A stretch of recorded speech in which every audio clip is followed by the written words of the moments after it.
La discussione qua è grandissima, è una discussione che non finisce mai, perché il fatto dell'inno... Inno sì, inno no, quale inno? Ma il problema è il popolo è sovrano, perché a me fa piacere, io accetto la discussione di... ricordiamo che siamo rientrati, perché siamo sempre a Radio Azzurra Napoli Doc. Qualcuno si pensa che siamo su un'altra radio? No, per qualcuno si pensa che siamo una radio più, invece noi siamo più... Ad Maiora? Di più, come? Ad Maiora. A Maiorca, il popolo è sovrano. Allora io sono d'accordo con lo stesso Diego. Carmine che comunque canta Nelante. No, lui ha detto che comunque canta che non canta. Lui dice è l'inno che comunque bisogna cantare. No, ma a me mi diceva l'inno allora, è una specie di incitamento. No, l'inno è l'inno della squadra vera e propria. Ma pure quando per esempio va cantato solo a inizio partita, ok? Come fanno tutte le altre grandi squadre. Quando si va a fine partita, il tifoso incita sempre la squadra facendo Ale, Napoli, Ale, ma per un solo motivo, perché quello è il tifo che viene fatto, se si vince, se si perde, come diciamo, calcolate il risultato. Ma di lui, io sto sentendo questa canzone, no? Che stanno ascoltando tutti quanti. Ale, ma questo può essere inteso come il nostro Napoli, cioè qua non c'è, ma qua non ci sta più, grazie. Qua non ci sta.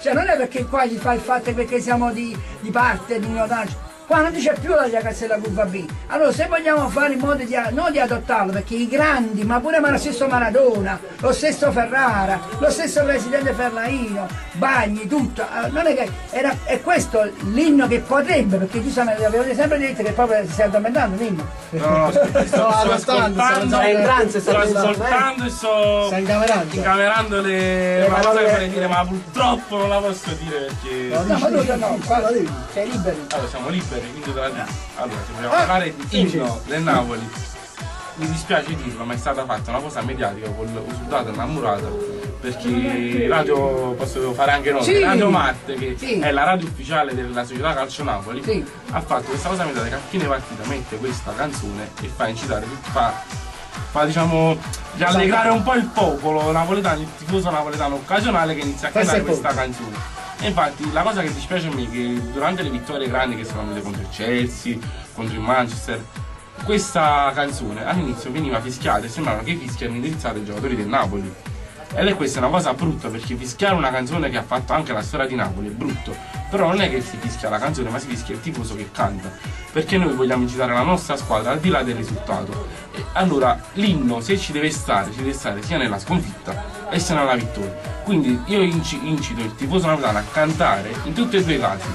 Questa è la cosa che voglio far capire. Siamo ai saluti alla setta finale, quindi noi, come giustamente qualcuno lo sa, in qualche cosa dell'Ansa, no? Mette queste notizie a Radio Azzurra Napoli Doc, è stato fatto questo tipo di argomento sull'inno, perché noi in effetti non veniamo proprio citati, quindi ci vogliamo prendere anche un piccolo spazio, che qualcuno dica che abbiamo preso un argomento che forse gli altri questi giorni non è stato preso, Carmine, da giornalista.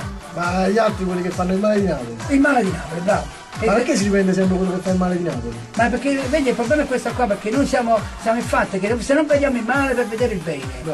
Quella è la situazione. Allora, è come quando si parlava di Comune e Cosangue, c'era una canzone, un momento d'onestà. Perché le cose oneste di Napoli non passano mai. Allora ci hanno dato un altro poco di spazio, perché visto che questa è una speciale Coppa Italia. Quindi andiamo un po' a concludere un po' con la scaletta. Sì, e noi in effetti quindi, sul caso Lavezzi abbiamo detto che rimane tutto ancora molto aperto, perché il Pocio ha avuto un'offerta d'acquisto di 27 milioni di euro, l'Inter ne ha offerti 15 milioni, più Pandere e metà cartellone di Moratti era già convinto che nelle predilizioni di Lavezzi ci fosse l'Inter. Ma non è così, non credo. Invece Lavezzi mi sembra più interessato però